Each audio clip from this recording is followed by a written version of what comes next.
Hi there, I'm meteorologist Robert Speta. I'm meteorologist Lee Southwick. Yeah, and this is a Talking Tropics. It's our new product here on FCN Plus. Talk about, some of the big weather topics of the day here, and specifically the tropics. And you know what, we're going to go through a few things and just kind of fill you guys in on what's behind the scenes as well here at First Coast News. Yeah, I mean, obviously the tropics on everyone's mind. Hurricane season is just about to begin, and there's a lot of changes this season coming up too. We have a lot to break down for you all. So here's just a kind of a little quick rundown of what we're going to be talking about today. First off, June 1st, it is going to be airing on FCN Plus as well as on First Coast News. We have our hurricane special going through some stuff there, and you're going to get a nice look at the entire team. And we'll talk about that here in just a minute. But also we're going to be talking about some new products from the National Hurricane Center, and we did just get through Hurricane-Preparedness Week as well. Yes, we did. And of course we have the outlook as well, and how it, what the numbers are going to be, what we're expecting for this season.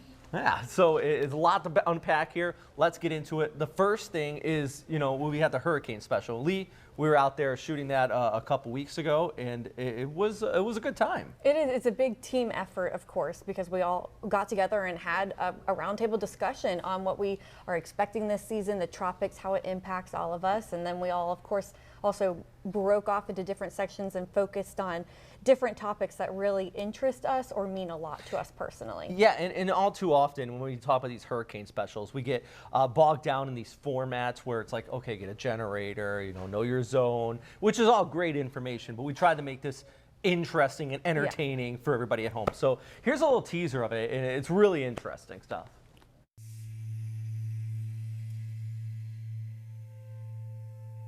As soon as I hear Tim say it's coming, my heart starts going like this. So yeah, I worry about it. We got, I think, 3 in a row, and it took my roof off.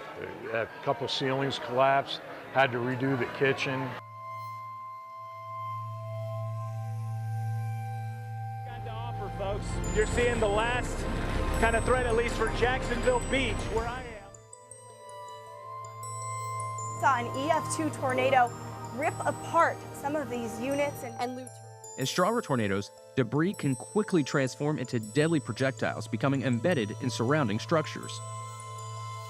The old saying is run from the water, hide from the wind. You think a hurricane something, but when a tornado comes through and hits, it does something like this, and it does it in seconds. We have 105 wind turbines that we can crank up, and those winds can get up to 120 plus miles per hour. That can show you in real time and in the real world what is happening to your home.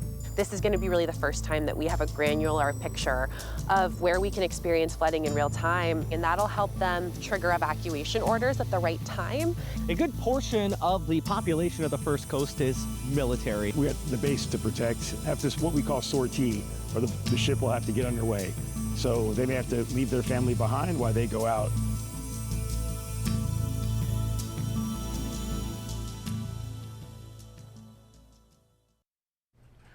And that was a lot of fun. Just working on the packages, really interesting stuff. But out there, we shot it at the Sand Dollar, which they took care of us out there. We had a nice long discussion, talking about different aspects, and the whole kind of overriding outlook, or I would say outlook, but theme of it is just us in a roundtable discussion, and we kind of break away and go in these little packages. Now, what was yours specifically about? Mine was about how the city, I don't want to give it away, but the city, they are making big steps to help with knowing who's at risk, and it will eventually lead to better evacuations and stuff like that. And I'm prior military myself, so I worked actually at Naval Station Mayport in my early portions of the career, and just a lot of working with the military. I was able to go out there, talk with some of their emergency managers about what they do there, because such a big population of the First Coast. I mean, we have 5 military bases here.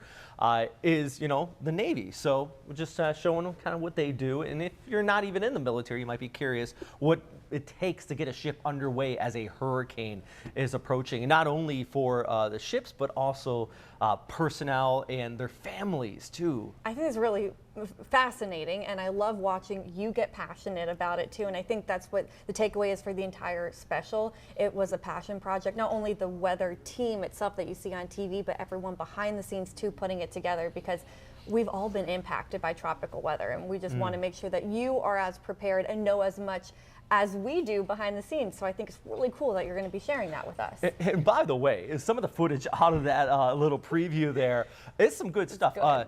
The EF2 tornado, I'm pretty sure that was Lauren covering it after Matthew. Oh, yeah. We snuck some Irma footage in there. You've been through a few hurricanes in New Orleans as well, right? I have. We wrote out Hurricane Ida back in New Orleans. I mean, just powerful storms. Not fun.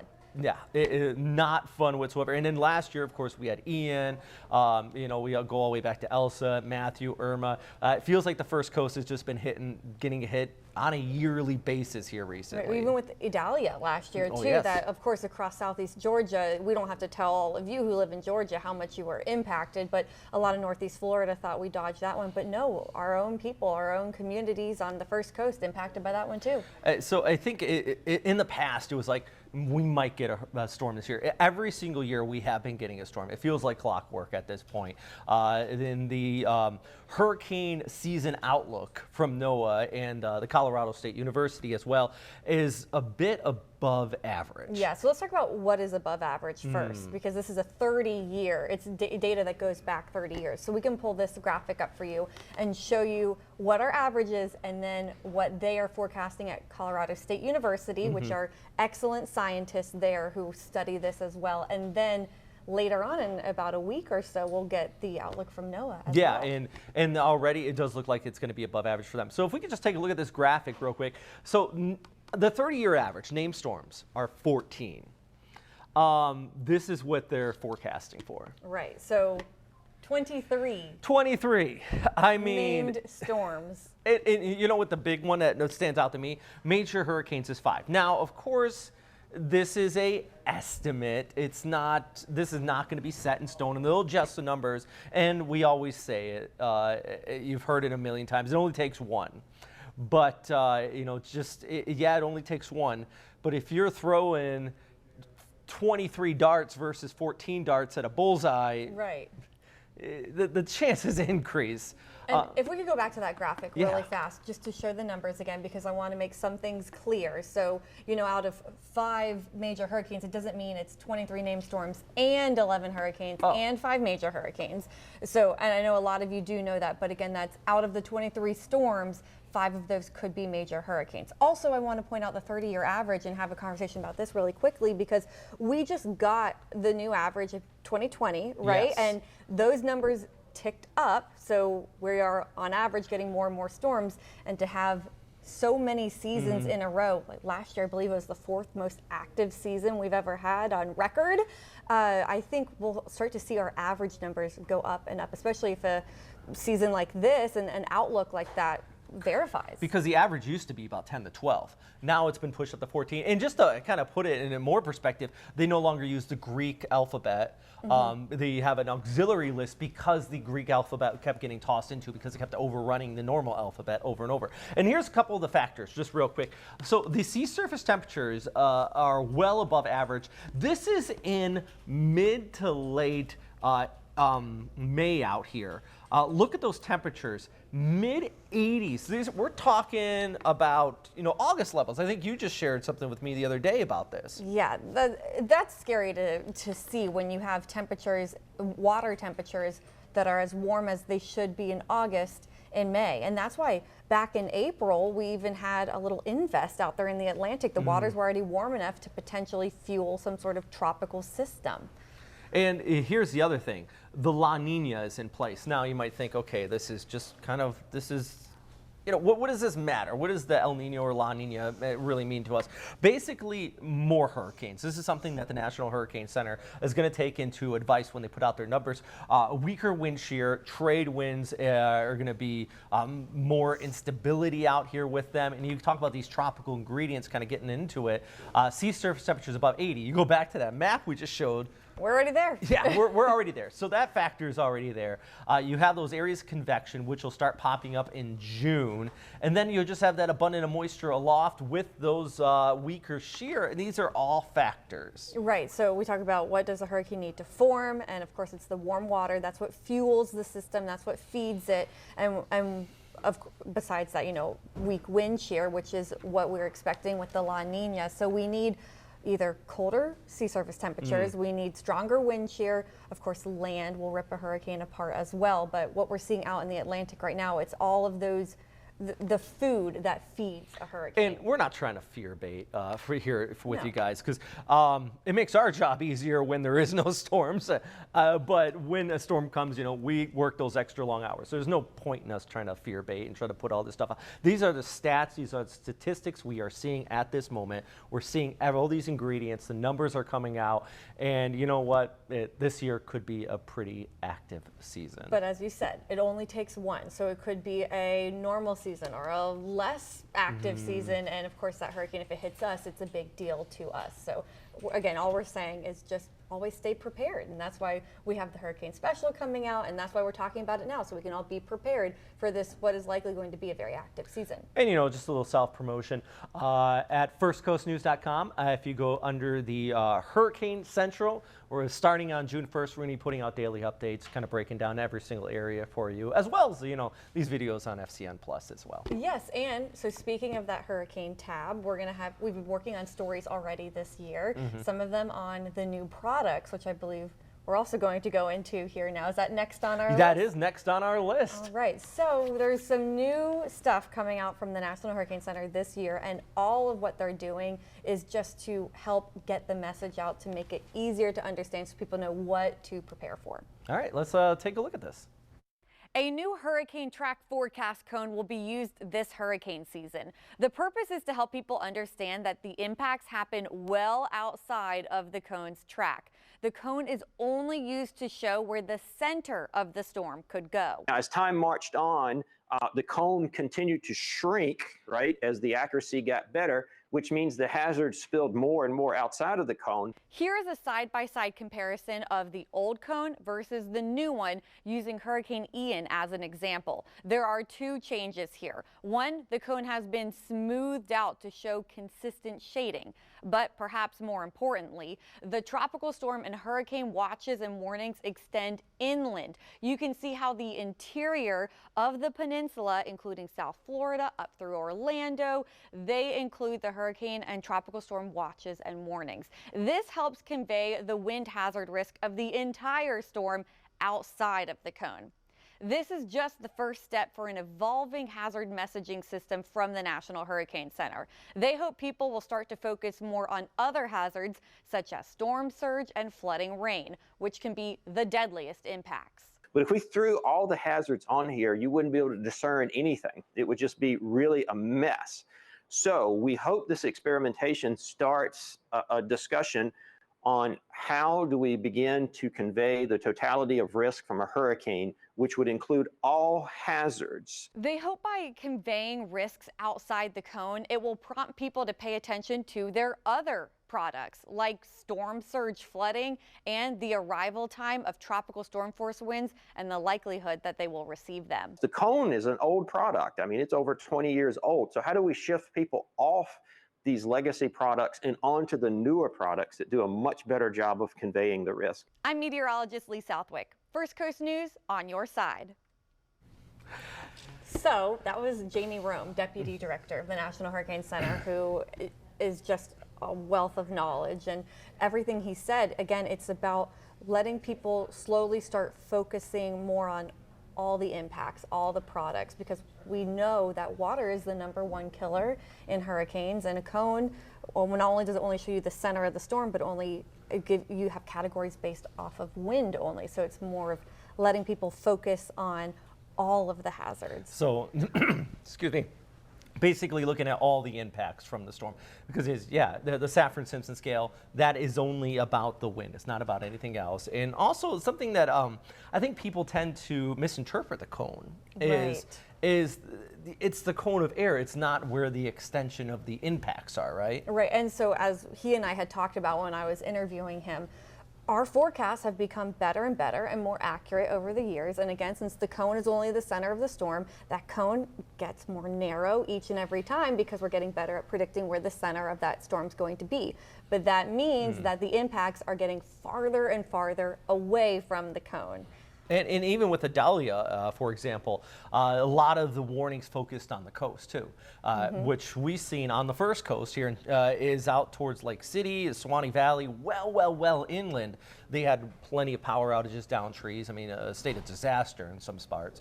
And I think that caught a lot of people by surprise. It did. Because, you know, the storm traveled away from the coast. So these new products are going to help alleviate that, hopefully. It's all about communication. And I think that is a good portion of the battle with our jobs here. And that's what they said too, that this is just the first step, because by highlighting the interior watches and warnings, it will make people in inland areas pay more attention to their hazard impacts.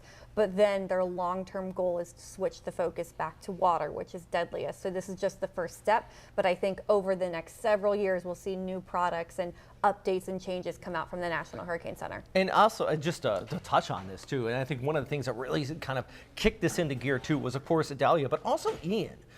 Because a lot of people right of the cone, you know, all the way down to like Fort Myers, for example, saw a very significant storm surge.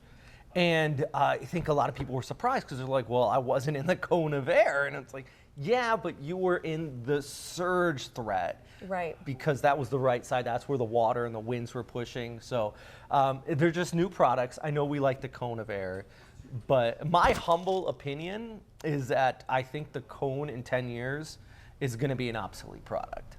I think that once the forecast becomes good enough, you know, we're going to try, and I think that's what they're evolving to, is focus more on the impacts and less on that cone of air. And just on that topic, I was talking with Chief Meteorologist Tim Deegan about this last week, but we were talking about how when it comes to the products and what we locally are at risk of, and this is why you shouldn't go to a lot of the national networks or products, not saying that they're not good, they're great, but when you come to us, we can really pinpoint what neighborhoods, what streets, and we can get updated information out there faster than a lot of these big organizations can. So when we get a new update, say from the National Hurricane Center, we can throw it out there and say, okay, this is what it means for the first coast. So it means for Jacksonville to Lake City to Waycross. I mean, I've worked on a network TV before, and it is difficult to pinpoint those local rivers. You're more talking about the big scope of things. So that is something we're going to do here on First Coast News. If we get a storm,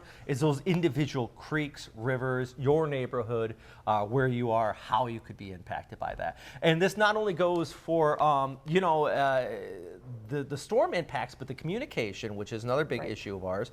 And the National Hurricane Center has been trying to fix that, and not only as far as communicating impacts, but kind of the language barrier here. Absolutely. So I talked with the National Hurricane Center again on their new products that will be Spanish advisories. New this year, the National Hurricane Center is expanding its Spanish advisories and warning information. Whenever you're speaking in a native language to people, it's easier for them to not only understand the information, but also connect with it and resonate with it. Previously, only 2 text products were available in Spanish through the National Weather Service office in San Juan, Puerto Rico.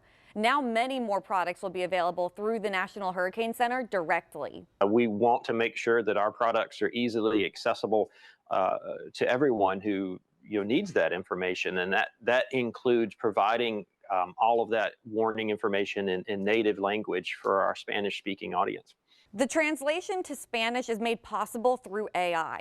Maria Torres, a communications and public affairs officer and meteorologist at the National Hurricane Center, worked on the project. She watched the AI model translate their English products from 2022 and 2023 storms. As we would find errors or, any mistakes or anything like that, we would go ahead and make those corrections so that way the model will learn very fast, very quickly, and adjust and adapt to those changes.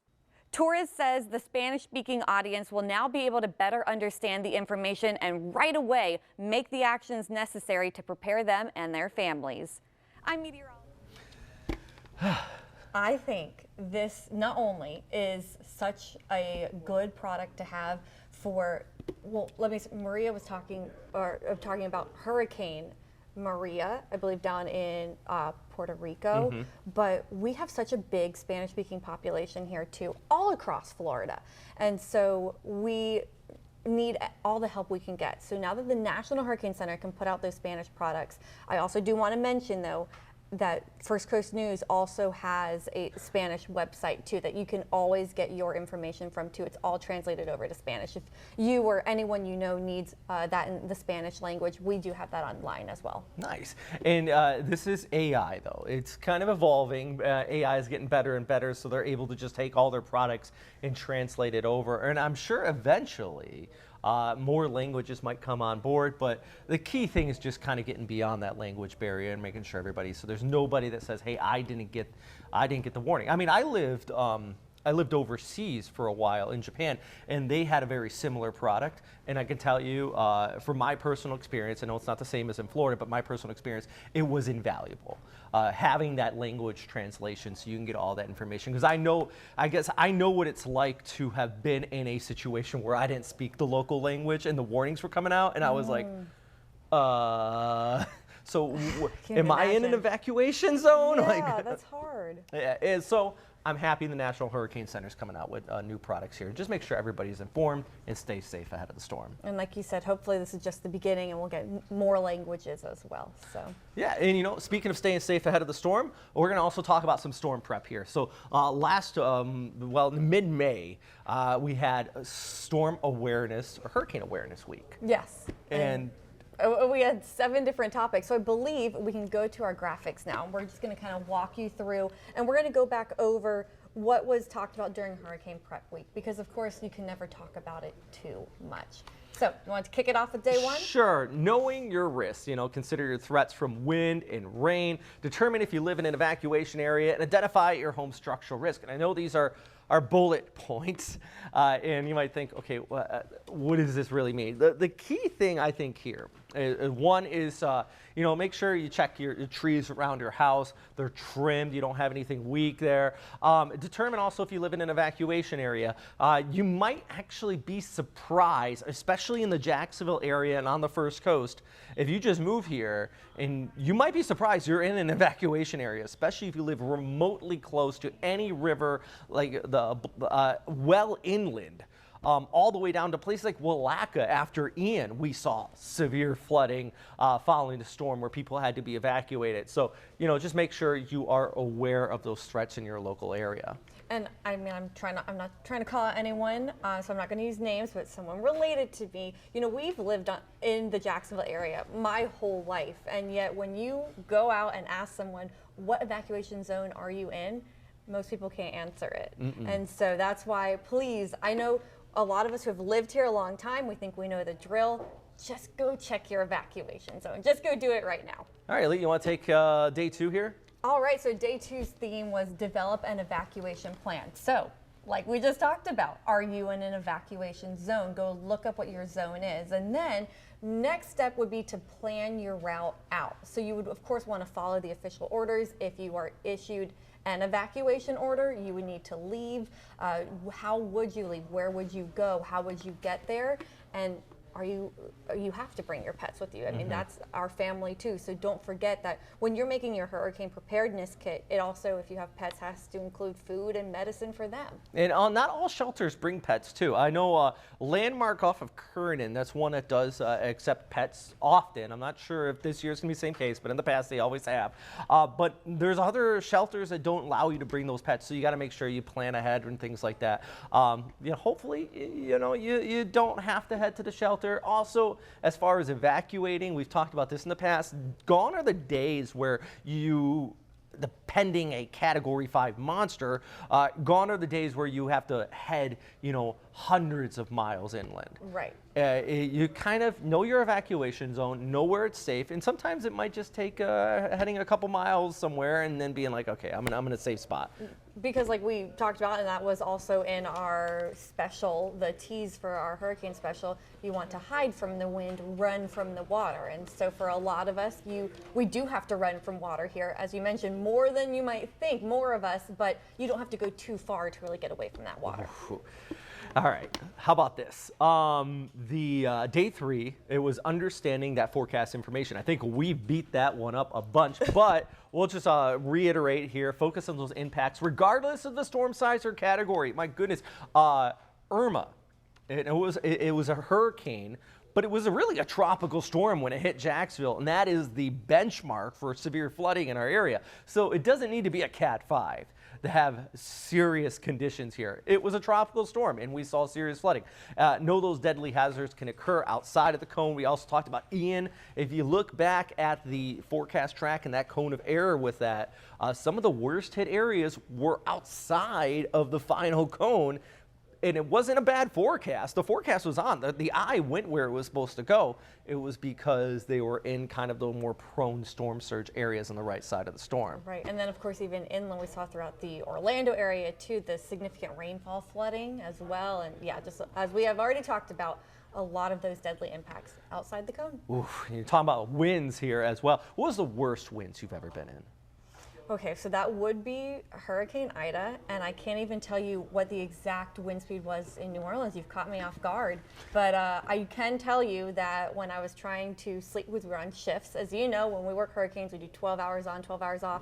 And they were like, okay, go to bed for your shift because you have to rest up and keep going the next day. I couldn't sleep because the building, we were in a 2-story building, but I could just felt it rocking back and forth, the whole building. We had a bell tower on top of that building, and I thought it was going to fall on me. So strong, very strong winds. Oh, it sounds like my time in the Navy, you know, hitting waves. Jeez. Oh, man. Here, you take this one. Okay, so day 4's theme was get moving when a storm threatens. So, of course, you want to protect your home. How are you going to do that? You're going to cover your windows, secure your doors, and secure those outdoor loose items. And then decide and determine where you're going to go, your shelter options. Can you bring a pet, or do you have a pet? You need to go to a shelter that will accept pets, or sometimes hotels will also open up and allow pets, hotels that don't normally allow pets. Also make sure to help your neighbors, make sure that they are getting their homes secured, and make sure that you have enough gas in your car. You need cash. The list goes on, but just as you all know, make sure that you have a plan to move quickly when a storm threatens. And it was something I do now. We have the advantage of being meteorologists, and we can kind of look well ahead. Is anytime there's a storm out there, I kind of just, it sounds like I'm a prepper, but I go out and I fill up my gas tanks. Good. Just because you know the line is going to be nuts. Yes. When like you get put in a cone, instantly the stuff sells out at the store, line goes crazy. You know, it's just. If you don't use the gas now, you're going to use it. We all drive. Right, so. and that's so smart too, because again, so when I was working in New Orleans, of course, the gas stations ran out of gas because everyone filled up. But then there was so much damage and destruction after that we couldn't get gas for 2 weeks. So you didn't want to drive, but thank goodness we had all filled up our tanks beforehand to get us through those driving in short bursts after the fact, because yeah, you need gas ahead of time to get out if you have to evacuate, but if you're trying to come back quickly, there might not be gas left for a while. And thankfully, we haven't had that type of situation here in Jacksonville in quite some time. Yeah, we had the severe flooding, but not to that extent. But if you're staying aware and you're watching, this Talkin Tropics piece here with us, you're trying to be advised. You're trying to, so not everybody is. Help out your neighbors, help out those people that might not be able to get that equipment and things like that. And just be a good neighbor. I think that's one of the big things to kind of go for, Absolutely. Hey, take a look at this. All right, day 5 theme was stay protected, get these words right, during the storm. Shelter from water and wind, and have a way to get that weather alerts and forecast updates. Yeah, and I think this one goes back to what you were saying, run from the water, shelter from the wind, make sure you're in a sturdy building. Plus, let's do a little self-promo here again. Our app is really good at pushing alerts and things like that. I've worked for stations that didn't have a great app, And I was like, they were like, hey, push the app. And I'm like, ugh. But we do. We have a great one. I mean, I check our app. I check the radar on it. I like getting those push alerts. You get those notifications whenever there's a warning in your area. It is a good app, guys. So if you want to check that out, that's a really good resource to use. And if we could just talk quickly about sheltering from water and wind, because we know, of course, we're telling you all to evacuate. Sometimes you can't evacuate. Sometimes people get caught off guard, or whatever the personal issue is if you are stuck during this. So sheltering from wind, we just want to mention how it's the same thing as sheltering from a tornado. You want to get into that interior room away from windows or external walls. So an interior closet, a bathroom, a hallway. Always a good idea to put a mattress over your head or a helmet. So you want to get inside and the lowest level, of course, and shelter from the wind. Now, if it's water you're sheltering from, ditch the lowest level, get up. So it's climbing away from the water, because floodwaters are extremely dangerous. So you want to get up onto the countertops or up onto the second level. And if it keeps rising, you need to find a way to puncture a hole through your roof. Axe is a good thing to have on hand if you think you're staying in a hurricane, just so you can beat a hole through your roof, through the attic, and get onto your roof and signal for help. Now, these are for those areas that are in the evacuation zone specifically for storm surge. Right. Yeah, if you're like in Lake City, maybe don't be chopping your roof up anytime soon. We're talking about if you have to escape from the water, you want to keep going up. So get up onto your roof if the water has filled your entire house. If you have a second-story floor and it's only on the first story, please just hang out on the second story. All right, and here is day 6. You want to take this one? Sure. So use caution after the storm. So you want to, of course, remain vigilant, as hazards do remain after a storm. And you want to clean up safely. Don't push yourself, and check on neighbors. And Robert, I have to say, so often after a hurricane, we can even see more deaths than what happened during a hurricane. You have things like downed power lines and trees falling on people when they're trying to clean up, or you lose power and you're overexerting yourself while you're cleaning up, and so people can die of heat stroke or they get heat exhausted. So again, we can have more deaths after the storm has passed. You have to be careful and safe during and after a storm. Generators.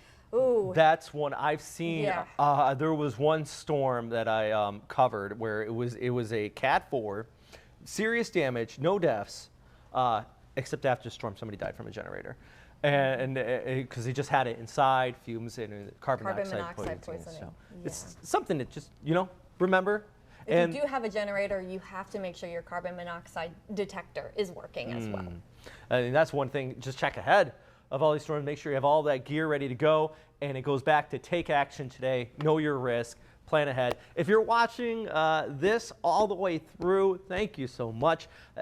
You're already starting to take some action because you're staying informed. Great job. Either you're a weather geek like us and you're just like, ooh, a hurricane special, or you're actually kind of getting ready for tropical season. You're doing everything right, and we appreciate you being here. Hey, and you know what? We're going to keep doing these. Let us know. Shoot us a message. Just say, hey, do you like these Talkin Tropics specials here?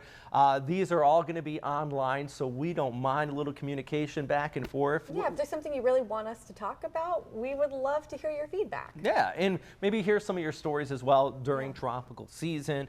And of course, when storms come, because they will come eventually, we're going to be keeping you posted on those as well. Absolutely, so we'll see you next month. All right, thanks for watching.